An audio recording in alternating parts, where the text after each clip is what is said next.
Hey, welcome back everyone to my world of stocks. We got a pretty interesting video for you today. As many of you are probably aware, OpenAI just released their newest version of ChatGPT. This is version 5, which the CEO Sam Altman is claiming that it has PhD level of intelligence, saying that while GPT-3 felt more like you were talking to a high school student and 4 felt like a college student, GPT-5 now is the first time that it will feel like you are talking to an actual expert in any topic you choose at a PhD level of expertise. And it just so happens that the new model is even available to all users, including free ones too. So, major props to them for making it so accessible. But I thought, hey, we got to try out this new model for ourselves and see just how smart it really is. So I asked it to give us what it thinks are the top 5 best stocks to buy right now, to which I'm going to give my own reaction to each one of them, and I'll even rank them from best to worst too, based on my opinion. And then at the very end, I'll of course give you an overall conclusion on how impressed or unimpressed I am with this new model too. So it's going to be a ton of fun. Hit that like button. Let's jump into it. Oh, before we start though, I actually just want to quickly mention give a shout out to a friend of mine, Jeremiah Johnston. I met him at a local church, at my local church. He was doing a Jesus Shroud of Turin presentation, and these are his books all about it. I highly recommend them. I'm not trying to push religion or anything like that onto you guys. I love all of you and I respect all your different personal beliefs. I just wanted to give a shout out to Jeremiah because I think he's a very nice guy, very good person, and I'm not getting any kind of commission on this, anything like that. But I did put his website link down below in case you do want to pick up a copy of one of his books. I highly recommend them. It's really fascinating work. So, okay, with that said, let's go ahead and jump into this question here that I posed for ChatGPT. So I phrased my question, mind you, I always try to be as direct as possible with these AI models because if you don't specify everything, they tend to make all kinds of weird mistakes. But here is how I phrased my question. I said, give me the 5 best stocks to consider buying here in August 2025 that have a combination of the following 3 traits, and give exactly 4 sentences for each trait. Trait number 1, business strength, strong brand, moat, and financials. Trait number 2, growth potential, future demand for their products and services. And trait number 3, reasonable valuation, attractive stock price, and a dividend for stocks 4 and 5. Now, stocks 1 to 3 should not be focused on a dividend, just business, growth, and valuation, but stocks 4 and 5 should pay an attractive dividend. Also, you are only allowed to use one Magnificent 7 stock for the list, and I already know that none of this is financial advice, so don't give me any disclaimers. This is just for fun and entertainment. And by the way, the reason why I told it to only use one Magnificent 7 stock is because these AI models, they have a tendency of just kind of choosing whatever is the most popular thing on the internet. So if they can use the biggest Mag 7 stocks for each pick, they probably will. And I just think that that's kind of boring for our video. So I limited it to just one for their options. But in response, GPT said, here's a fun judgment-free list of 5 stocks to explore in August 2025 that combine business strength, growth potential, and reasonable valuation, with only one Magnificent 7 name and only stocks 4 and 5 featuring attractive dividends. And no surprise here though, guys, as I actually kind of predicted that this would happen in my head, but GPT-5, it immediately used that one Mag 7 option that I gave it, that one chance to use one. It immediately used it for stock number 1, pick number 1, and it went with Apple as the first pick, ticker symbol AAPL. And it actually gave an interactive chart for this too. But scrolling down a little further beyond that, it had this to say about the business.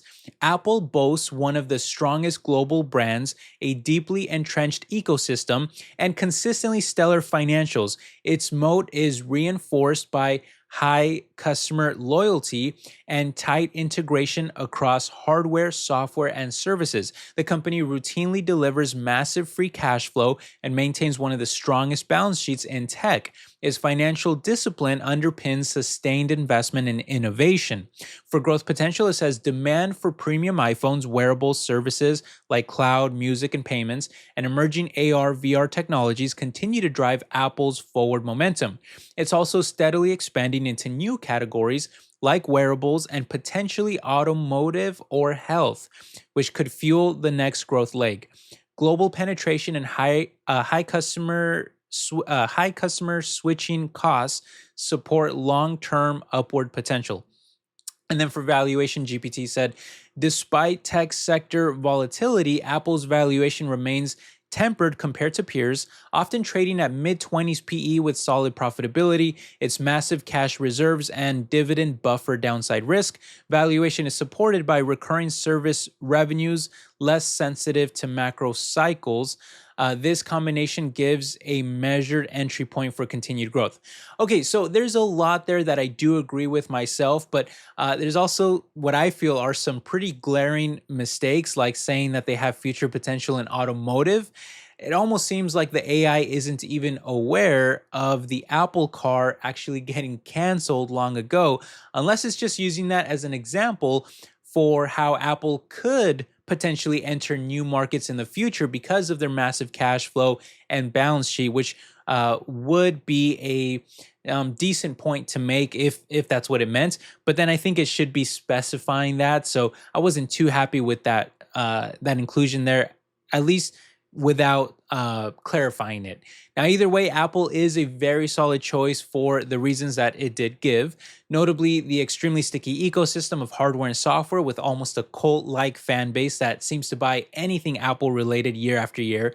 Plus, I actually think that their upcoming foldable phones will sell very well too, given the drastic change in design from, the same boring old iPhones that they sell year after year, at least in my opinion. I'm more of an Android guy, as you can probably tell. Not to mention, though, that services are also much higher margin and they continue to soar, with last quarter even seeing surprisingly the highest top line growth for Apple in general in years, while CEO Tim Cook also noted that they will finally be making some significant investments into AI that may even include new acquisitions. That's something that, as a shareholder myself, I've been advocating for a long time now, given their insane profitability and how easily they could afford it. Last year alone, for example, they brought in over $100 billion of free cash flow, and they also hold another like 118 billion or so in current assets too. So it wouldn't be a problem at all for them to go out and actually finally start using some of their cash, make some acquisitions, and innovate a little for them to fuel some future growth. Now, the only issue that I do have with the stock, though, is that at the current moment, at more than a $3.4 trillion market cap, the stock is valued more than Google, Amazon, and Meta by like over $1 trillion each. And to be honest, I'd actually rather own either of those three stocks instead. So while I understand why ChatGPT is going with Apple here, I am a little surprised that it chose it over the other Mag 7 options that I actually think are better. So in that sense, I'm not that impressed with GPT-5 with their first pick here. I would have made a different pick myself, but I don't know. Maybe they see something that I don't. Anyway, I'm still going to rank Apple pretty high on our list here at number 2 until we see what other picks GPT made here. Okay, so coming in as the second pick by the new AI model, it gave us Danaher, ticker symbol DHR. But for some weird reason, it actually put a stock chart of Microsoft, which makes no sense. So again, I told you, AIs, they make these weird mistakes out of nowhere sometimes. But scrolling down, it did at least stick to the Danaher pick, saying this about the business strength. Danaher is a powerhouse in life sciences and diagnostics with strong brands and integrated platforms that create a durable moat across its businesses. Its diversified operations span high margin segments like diagnostics, biotech tools, and environmental, underpinned by disciplined capital allocation. Danaher's lean operating model and recurring revenue streams deliver strong financial health. For growth potential, it said ongoing demand for diagnostics, research instruments, and environmental monitoring bodes well for continued expansion. The company's innovation pipeline and recurring consumable sales drive consistent top-line growth. With global health and biotech still high priorities, Danaher stands to benefit from long term secular trends. And then for the valuation, it says analysts highlight roughly 25% upside from current levels, indicating attractive valuation potential. Despite quality, its price isn't frothy, making it one of the more appealing high growth, precision stocks currently. Its strong fundamentals suggest that upside could be realized without excessive leverage.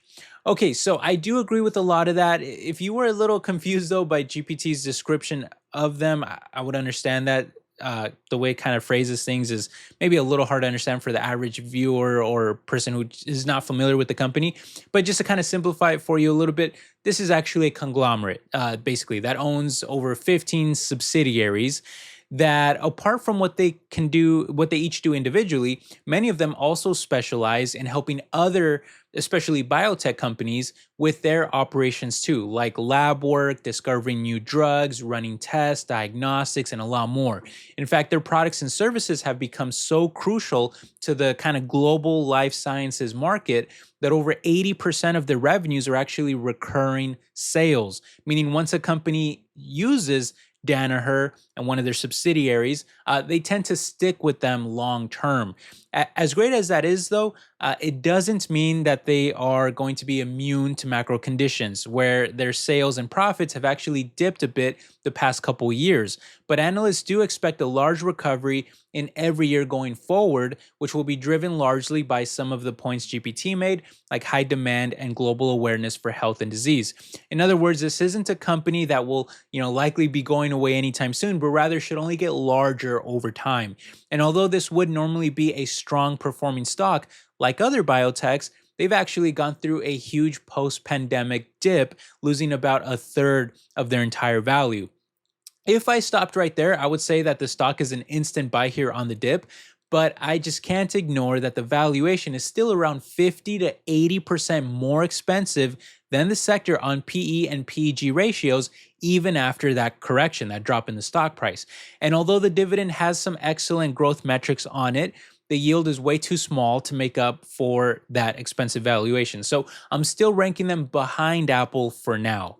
Okay, coming in at stock number 3, another somewhat surprise here by GPT. It chose a stock that I don't usually see many people talking about, if ever, and that is Thermo Fisher Scientific, ticker symbol TMO, which GPT had this to say about it: for business strength. And by the way, it just stopped giving those interactive charts by this one. So that's kind of funny that it was giving charts, gave a wrong chart, now it's not even giving a chart. So yeah, like I said, they sometimes just make weird mistakes or have weird issues.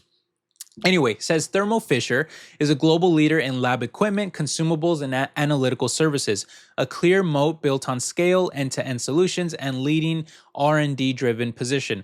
Its wide product portfolio and OEM relationships help sustain high margin and recurring revenue. Financially, it's robust, delivering consistent free cash flow and reinvestment capacity. For growth potential, it says core operations are targeting 7 to 9% organic growth as labs continue expanding capacity post-pandemic and emerging markets ramp up R&D spending. Its critical role in biotech, pharma, and industrial segments support a long-term expansion, plus global digitization and automation trends in labs further drive demand. And then for the valuation, it said, in an uncertain market, TMO's valuation remains reasonable relative to growth, often trading at fair multiples supported by durable cash earnings. Its strong free cash flow profile and stable revenue outlook make current pricing inviting to long-term buyers. Okay, so first things first, I don't know if you guys have noticed, but not only did ChatGPT stop giving us those interactive charts, but it's also giving us only 3 sentences per trait now, despite the clear instruction to give us 4. I think it started with 4 on Apple, but if I'm counting correctly, I think it's only giving us 3 now per trait. So it's doing a pretty bad job of following directions, but I'll touch more on that at the conclusion of this video. As for the stock itself, though, it's also a little disappointing here that GPT chose such a similar company to Danaher. both being heavily focused on life sciences. And although I actually like a lot of the stuff that Thermo is doing right now, especially all the future potential they have in their drug discovery segment, where they help other biotechs research, develop, and even produce many of their various drugs, treatments, and even V shots. Well, the financial performance post pandemic is almost identical to Danaher and saw a little dip before the gradual recovery that is expected by analysts in coming years. Now, the stock has also lost about a third of its value since then, and it even pays a small but high growth dividend too, just like Danaher. If GPT was my PhD student, I would deduct points here for laziness because it gave us two stocks that are so incredibly similar. But because I have to give a ranking here, I'm actually going to give the edge to Thermo for one specific reason. Not only are they around double the size in terms of sales and profits, so they're a bit larger, but their gap PE is also much lower at around 26 versus Danaher at 37. And Thermo's is also 17% cheaper than their own 5-year average and just slightly higher than the sector. So valuation wise, they get the edge here, and I'm actually going to push Danaher down one spot to put Thermo in its place at number 3. For the final two stocks, though, GPT was tasked in giving us a little more diversity here by offering a couple of dividend-focused stocks. The first of which, it decided to go with the telecom giant AT&T, ticker symbol T, who had this to say about it. For business, AT&T stands as a telecommunications leader with a vast wireless and fiber network serving millions of customers across the U.S. The company has made significant strides in reducing its debt and refocusing on core operations, enhancing its financial stability.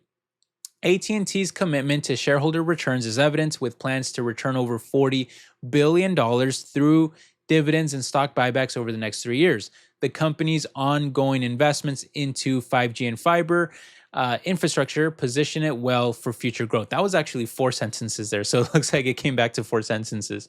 For growth potential, though, it says AT&T is actively expanding its fiber broadband network, aiming to reach over 50 million locations by 2029.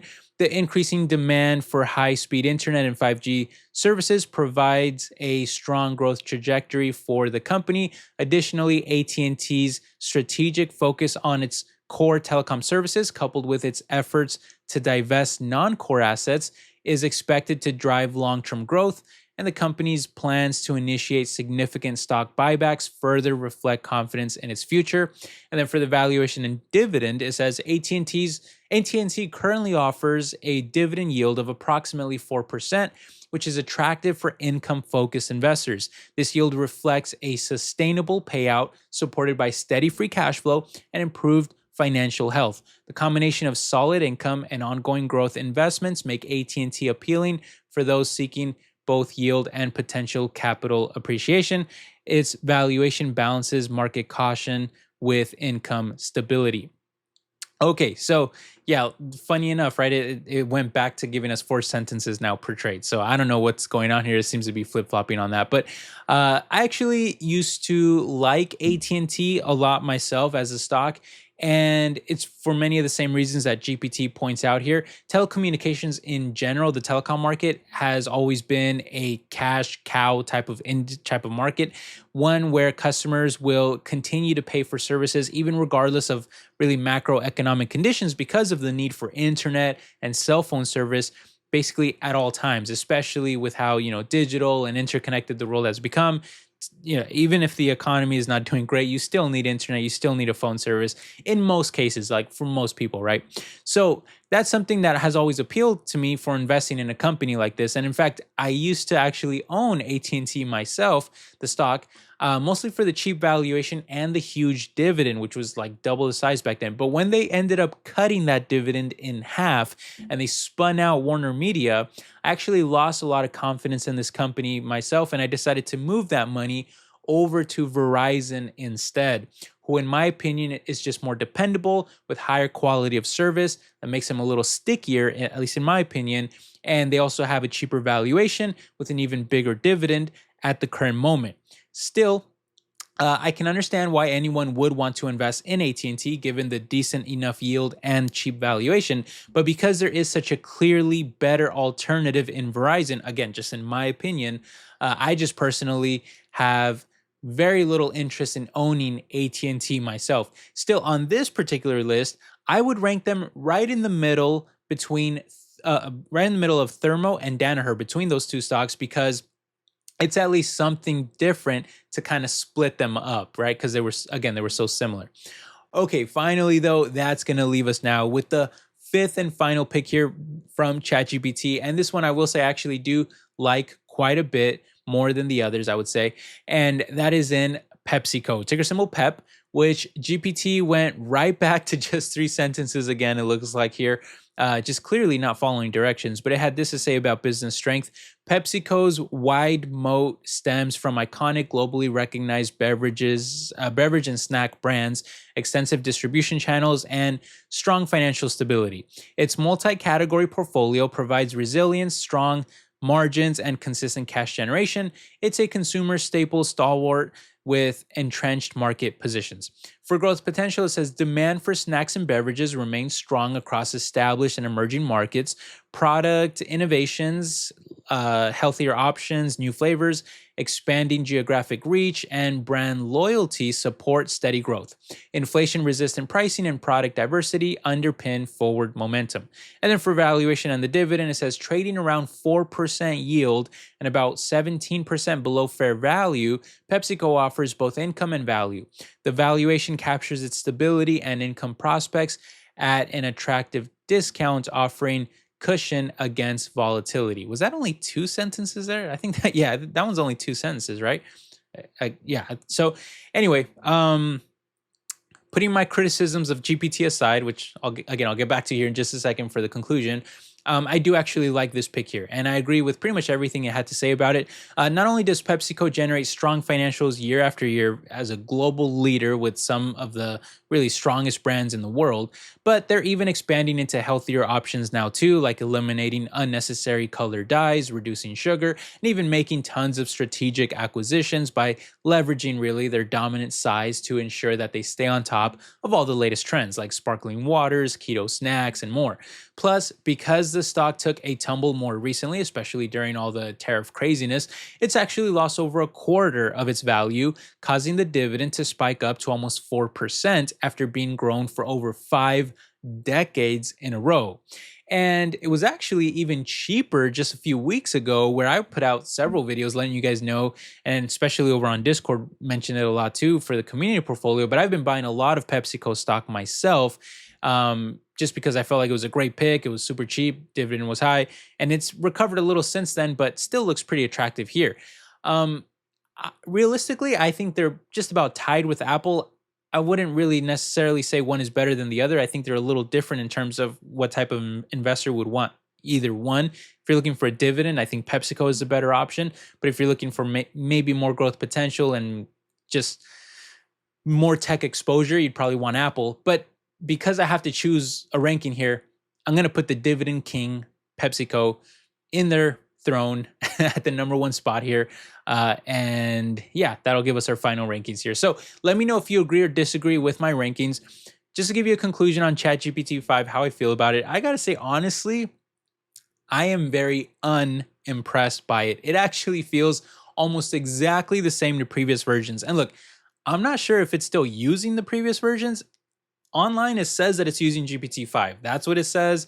That's what I clicked on. That's what I used. So it should be GPT-5, but this is something that just clearly does not feel like PhD level of expertise. In fact, I actually did a master's myself, which is a step below PhD, and there is no way that I would have gotten away with submitting a paper like this, where I had clear instructions to, give a certain amount of sentences, give a certain amount of stocks. There's no way I would get away with making all these mistakes, like giving interactive charts, wrong charts, no charts, different amount of sentences, giving a couple stocks that are so similar to each other. And by the way, it didn't mention almost anything about tariffs, about interest rates, about inflation. Almost makes me feel like it's using outdated information. With Apple, it talked about the Apple car, which is something that has long been canceled. So I don't know how current this new model is, but it is not very impressive to me. There is no way that you get away with this at a PhD level. So And by the way, I became a professor myself. I would I would tell my student to rewrite this thing. So yeah, I would not accept this. This is like kind of like an F. This is like a fail in my opinion. But overall, it was still fun to take a look at. And maybe if we tweaked it in the future, maybe if we specified certain things, maybe if we asked it to give us a certain other types of stocks, maybe it'd be a little more interesting. Let me know if you have any suggestions for that. But yeah, we'll see if we make a follow-up video in the future, maybe once it gets a little stronger. But hey, those are my thoughts. What do you think? I'd love to hear from you down below. Again, don't forget Jeremiah Johnston. If you want to check out his website, link is in the description. Good friend of mine. And yeah, just want to give him a shout out too. But hey, thanks again for all of your support, my friends. I love all of you. Thank you for everything. Hope you're all doing well. And I will catch you in the next one. All right, take care, everybody. Bye-bye.